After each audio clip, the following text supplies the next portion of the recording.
The night was cold and the moon was nearly full. It covered the lone street in the town of Lincoln with a pale light.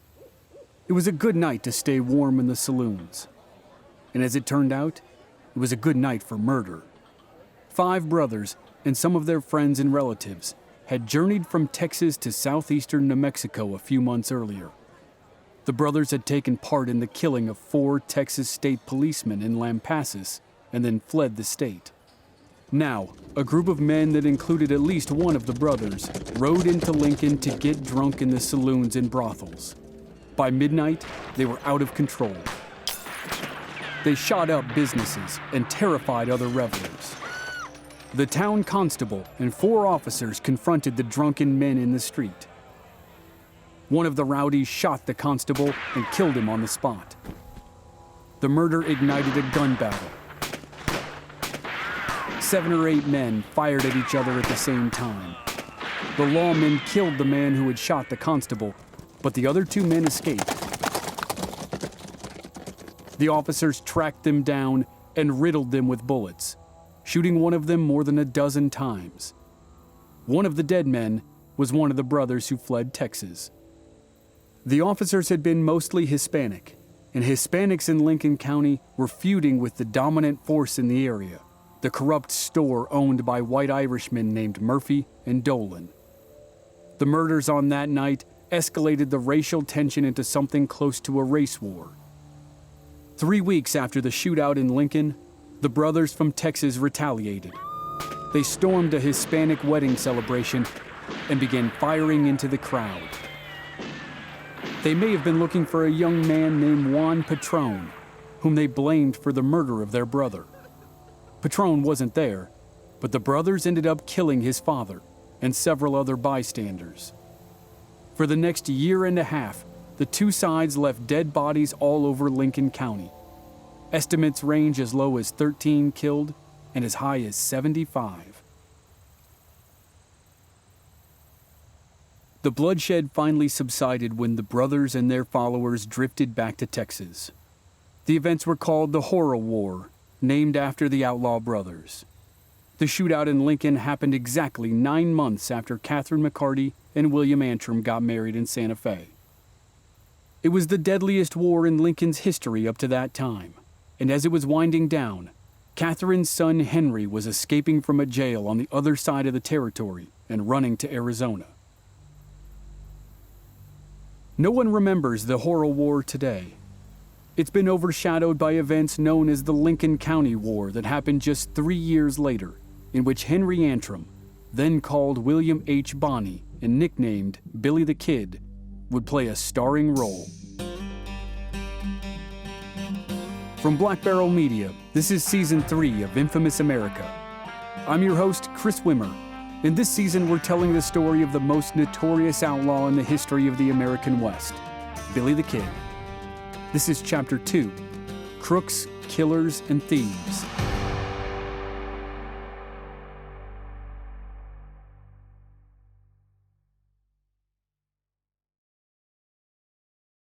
By 1873, the Secretary of War and the United States Army had had enough of L.G. Murphy.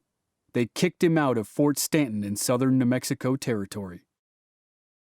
To say that Murphy and his business partner Emil Fritz were robbing the fort blind would probably be an exaggeration, but maybe not by much. Murphy and Fritz, but especially Murphy, had absolutely no morals or scruples. The 2 men were both former soldiers and former commanders of Fort Stanton, but for the last 6 years, they had been running a crooked game on their former comrades in arms. Murphy was about the same age as Catherine McCarty, and like her, he was an immigrant who had fled Ireland during the famine of the 1840s. He came to America, joined the Army, and served in California and New Mexico during the Civil War. When the war ended, he stayed on at his post, Fort Stanton in New Mexico Territory. For the final 6 months of his service, he was the commander at Fort Stanton. When his enlistment was up, he retired from the Army and opened a store right there in the fort. His business partner in the venture was the man who had preceded him as commander of Fort Stanton, a German immigrant named Emil Fritz. So the two most recent commanders teamed up to start a store inside the fort and immediately started stealing money from the men they had just commanded and the army they had just served. They loaned money to unstable officers who quickly fell into their debt. They used their connections to gain contracts to supply the army and the nearby Apache reservations with everything they needed: beef, corn, flour, coffee, sugar, and many other things. And then they overcharged the government for the items. Or they lied about the number of Apaches who needed the items so they could inflate the orders and make extra money. Before long, the Murphy-Fritz store was the dominant economic force in the area.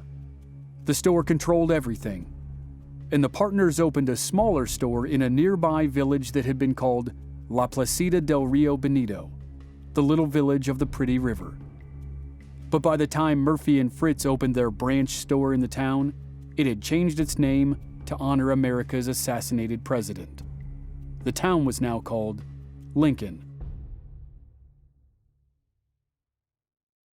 Lawrence Murphy was a hard-drinking Irishman from County Wexford, and he found a kindred spirit in Jimmy Dolan, a hard-drinking Irishman from County Kerry. Dolan had been a soldier at Fort Stanton, and when he finished his service, he joined Murphy's store as a clerk. By the time the Secretary of War kicked the store out of the fort because of its fraudulent practices, Dolan was ready for a larger role in the operation. Emil Fritz had traveled back to Germany to visit his family, and then had died shortly after his arrival. Murphy made Dolan his new partner, and then they brought in a third hard-drinking Irishman to be the new clerk, John Riley. They moved their headquarters to Lincoln and constructed the biggest building in town as their new store. Most folks called it the Big Store, but the operation would soon be known by the nickname, the House.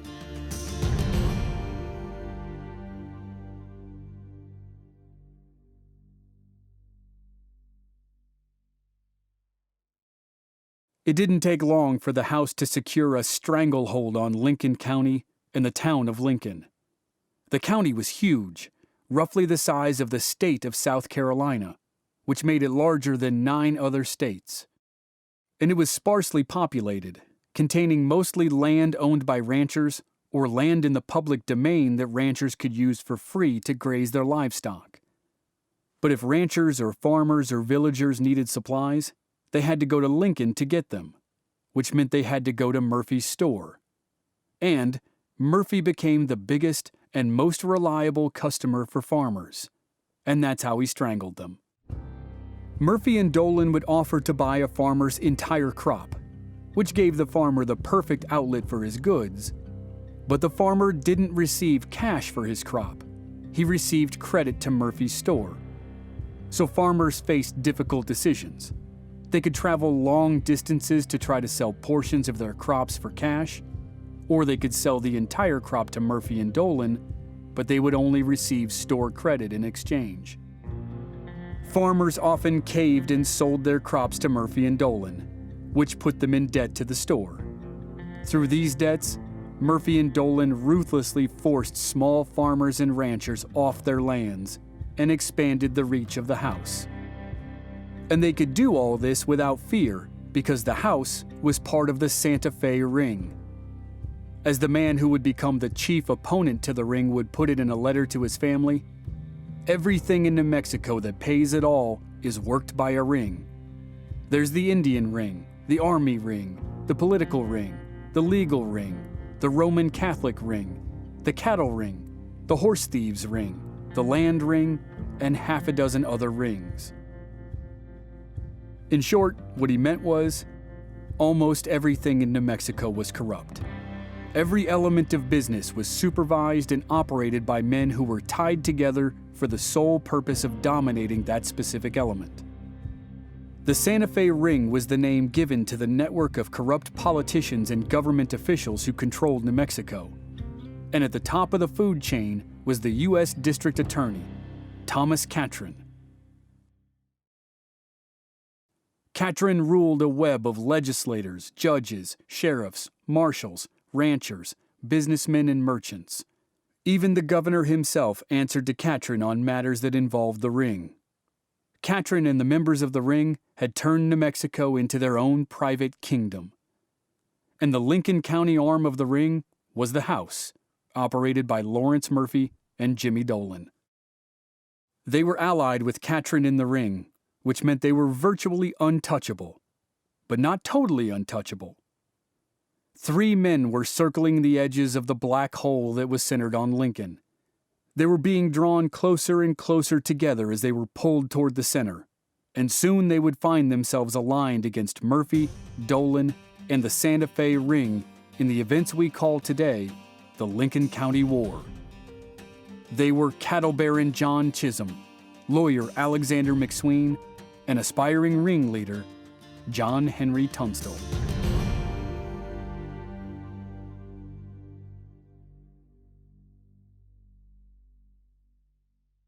Chisum was the first arrival, planting his flag in New Mexico 2 years after the end of the Civil War. He was a Texas cattleman who had followed the trail blazed by fellow Texans Oliver Loving and Charles Goodnight. Loving and Goodnight had seen the potential for beef markets in New Mexico, and then farther north in Colorado, where the boom town of Denver was gradually growing into a thriving city. Chisum followed the trail west from Texas into New Mexico, and he recognized the value of the land around the Pecos River. He set up his ranch in the Pecos River Valley, and after a couple years, he had 80,000 cattle grazing over 150 miles of land. He had more than 100 cowboys working the range at cow camps throughout western New Mexico. By 1875, the year a teenager named Henry Antrim escaped from jail in Silver City, Chisum had moved his headquarters to a ranch near a tiny hamlet that wasn't much more than a store and a post office.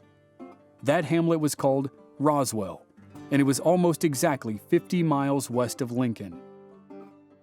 Chisum's massive cattle herd was a prime target for thieves.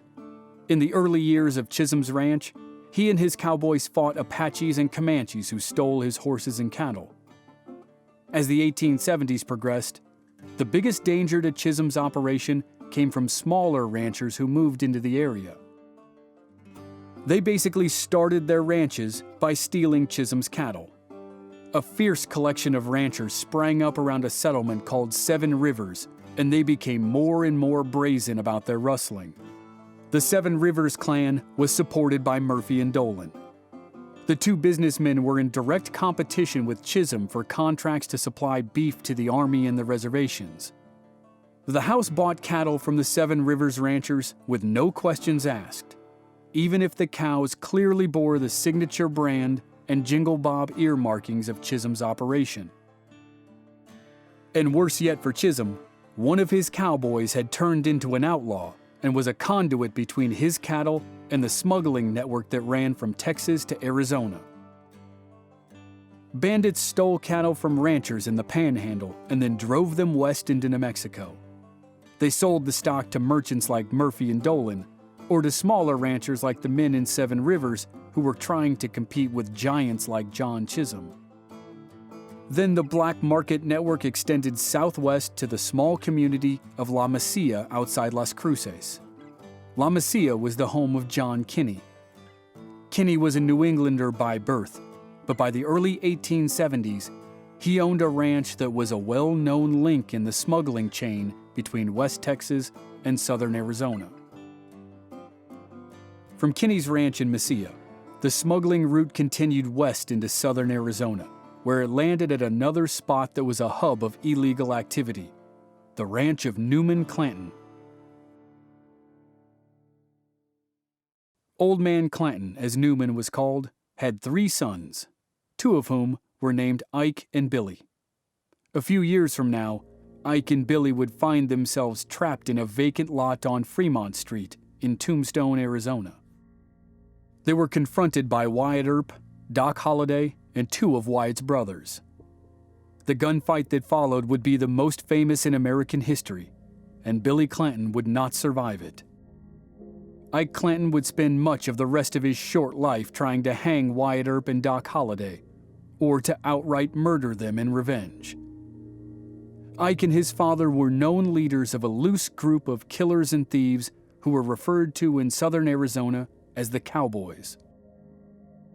Most of them had drifted west from Texas, so if you traced that smuggling route back into New Mexico, you'd find another group of rustlers and killers called simply the Boys. They were predominantly hard cases from Texas, and their captain was Jesse Evans, the former employee of John Chisum. So this was the area around Lincoln County. Cattle King John Chisum was fighting the Murphy-Dolan faction on one side and the ranchers of Seven Rivers on the other. Outlaw Captain Jesse Evans ran a gang that stole Chisum's cattle and sold them to Murphy and Dolan, as well as doing other dirty work needed by the house. The Murphy-Dolan operation was tied to the Santa Fe Ring, the network of corrupt government officials who ran New Mexico territory. And Lincoln County itself was a huge, sprawling land with virtually no law. The men who were in positions of law enforcement, like sheriffs or judges, were almost all connected to the Santa Fe Ring, and therefore corrupt. And they included the sheriff of Lincoln, William Brady. Brady was yet another hard-drinking Irishman who served in the army with Murphy and Dolan. He wasn't quite as evil as those two, but he was loyal. And not just because he was Irish and had been a soldier. He was deeply in debt to the Murphy-Dolan store, like almost everyone else in town. Into this darkening storm walked two outsiders who would end up starting a war by challenging the house and the Santa Fe Ring: Alexander McSween and John Henry Tunstall.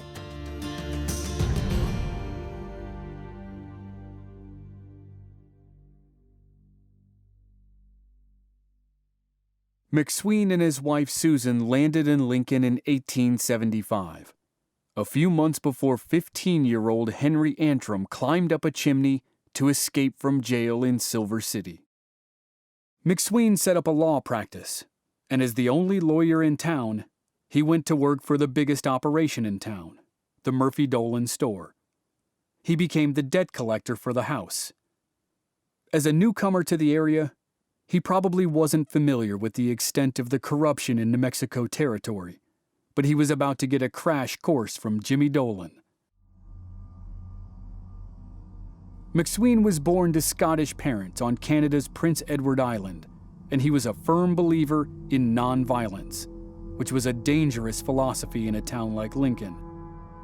His biggest task for the house would ultimately spark the most violent era of Lincoln County's history. It probably seemed like a simple chore at the time, and certainly no one thought it would lead to the bloodshed that followed. But it began with a death, and that was a bad omen.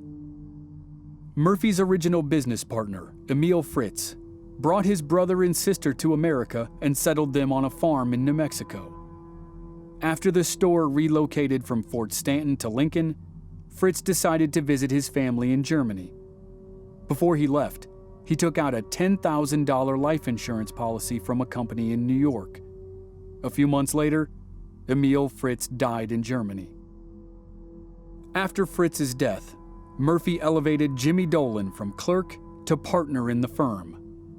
And while it seemed like everyone in Lincoln County was in debt to the Murphy store, no one knew that the store itself was also in major debt.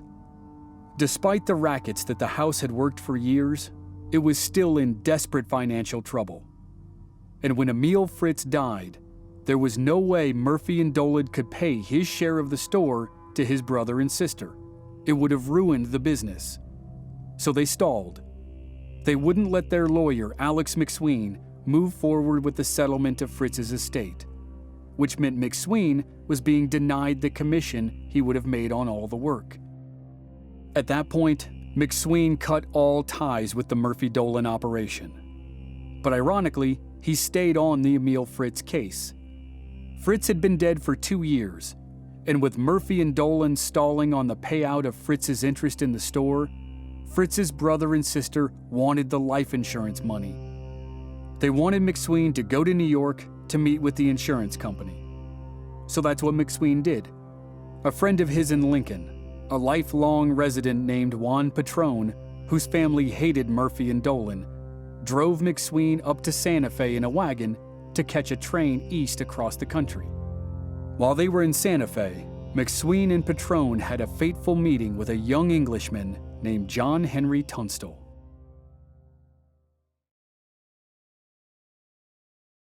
Tunstall had become a regular at Hurlow's restaurant in Santa Fe.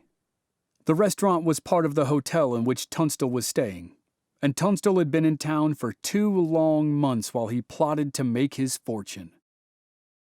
He was a rich man's son from London, and although he would use his father's money to get himself started, he desperately wanted to make a fortune on his own. He had one desire: to own as much land as possible. He planned to watch its value increase year after year and watch his bank account increase with it. But it wasn't that simple. He spent the first half of 1876 in California, where he learned that many of the biggest and nicest pieces of land were tied up in old Spanish and Mexican land grants. Getting his hands on those could be a long and complicated process. He was advised that he could find cheaper land in New Mexico. He traveled overland to Santa Fe and arrived in August. He checked into Hurlow's hotel and began telling everyone that he wanted to buy land. But again, he discovered it was not as easy as he thought it would be. Then he was told of a new tactic. If you couldn't buy land, buy livestock. With very little investment, a person could buy a herd of cattle and graze it for free on public land. Tunstall wasn't wild about the idea, but it was better than nothing. He had been advised to look toward a sparsely populated county called Lincoln in the southeast corner of the territory. There were thousands and thousands of acres of free land and plenty of cattle for sale. And as luck would have it, 3 men from Lincoln County had just arrived in Santa Fe: Alex McSween, Juan Patrone, and Saturnino Baca. The Scotsman McSween and the Englishman Tunstall sat down in Hurlow's restaurant and discussed the prospects of Lincoln County. McSween laid out the situation. The Murphy-Dolan operation known as the House controlled the economy in the area. But it was in serious financial trouble, and no one knew this better than Alex McSween. He said that if a man with enough grit and determination formed a company to compete with the House, and if that man was assisted by someone with inside knowledge of the House's business, then the two of them could successfully break the stranglehold of Murphy and Dolan. The new company would then control Lincoln County, and it would get rich. Tunstall was sold. As McSween boarded a train to New York to handle the life insurance dispute, Tunstall hopped in the wagon with Juan Patrone and Saturnino Baca and headed for Lincoln. During the long ride south, Patrone and Baca probably told the young Englishman about some of the recent history of Lincoln. For 3 years, extreme violence and bloodshed had ripped the county apart. The killings were called the Horror War, and Patrone's father had been a victim. Patrone himself had also been a victim. He walked with a limp because he'd been shot in the back by John Riley, the hot-tempered clerk of the Murphy-Dolan store. When Tunstall arrived in Lincoln in November 1876, his goal was nothing short of dethroning the kings, Murphy and Dolan. Tunstall wanted to own land and cattle. He wanted to open a store to compete with the House, and he wanted government contracts for beef and supplies. He said he eventually wanted half of every dollar that flowed through Lincoln. John Henry Tunstall was just as greedy as Murphy and Dolan. He was the source of the quote mentioned earlier about everything in New Mexico being run by a ring. And here's the end of that quote. To make things stick, to do any good, it is necessary either to get into a ring or make one for yourself. Tunstall chose to make one for himself. It would end up being the worst decision of his life. He was 23 years old when he arrived in Lincoln. He wouldn't live to see 25.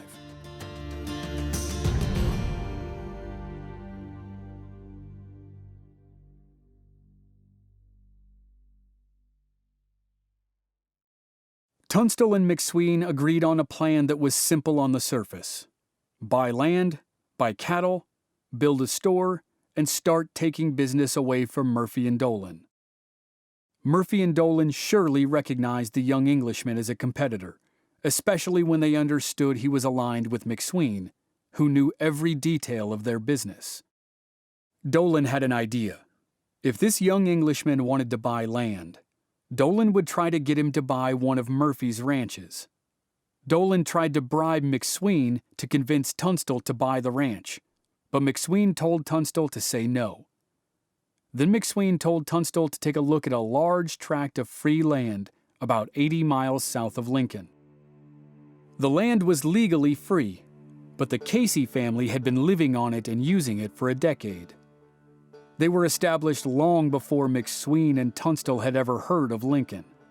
But Robert Casey, the head of the family, had never filed a claim on the land, so legally he didn't own it. And Robert had been killed 2 years earlier, and now his widow ran the ranch. There were people around Lincoln who viewed the moves by McSween and Tunstall as the same type of morally bankrupt business practices used by Murphy and Dolan. The newcomers were trying to force a widow off her land. But Ellen Casey, Robert's widow, was already on hard times. She was in debt, and a court ordered Sheriff Brady to impound 400 head of her cattle as a security. She could either pay the debt by buying back the cattle, or the cattle would be sold at public auction. She couldn't pay the debt, so they were sold at auction, and John Tunstall bought them for a greatly reduced price. Tunstall had the beginnings of his cattle herd. He now owned 4,000 acres of land, which had been bought through intermediaries because he wasn't a U.S. citizen, and therefore couldn't buy land in his own name. He used the man who would become his most trusted employee, Richard Brewer, to buy the land that had been used by the Caseys.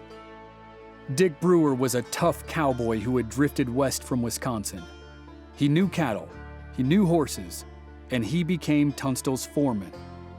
On paper, Tunstall's main ranch south of Lincoln actually belonged to Brewer. Less than a year after arriving in Lincoln, John Tunstall had land, cattle, a solid foreman, and a store going up in town. His lawyer and advisor, Alex McSween, would become a partner in the operation soon, and McSween would bring cattle king John Chisum over to their side before long. Tunstall was building a ring to rival the house, just like he said he would. But the Irishmen of the house and the larger and more powerful Santa Fe ring were not going to sit idly by and let these upstarts take over their kingdom.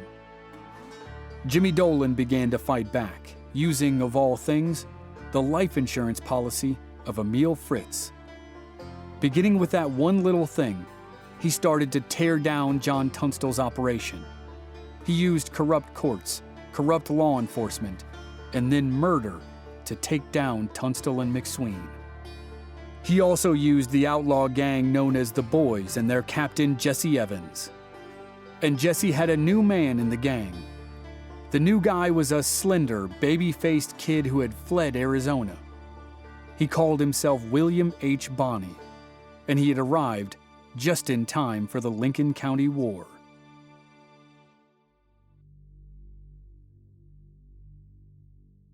Next time on Infamous America, John Tunstall's men begin to clash with Jimmy Dolan's men, and Dolan uses the power of the Santa Fe ring to tighten the noose around Tunstall and McSween. Meanwhile, Billy Bonney joins Jesse Evans' outlaw gang and soon finds himself in a familiar spot, a jail cell.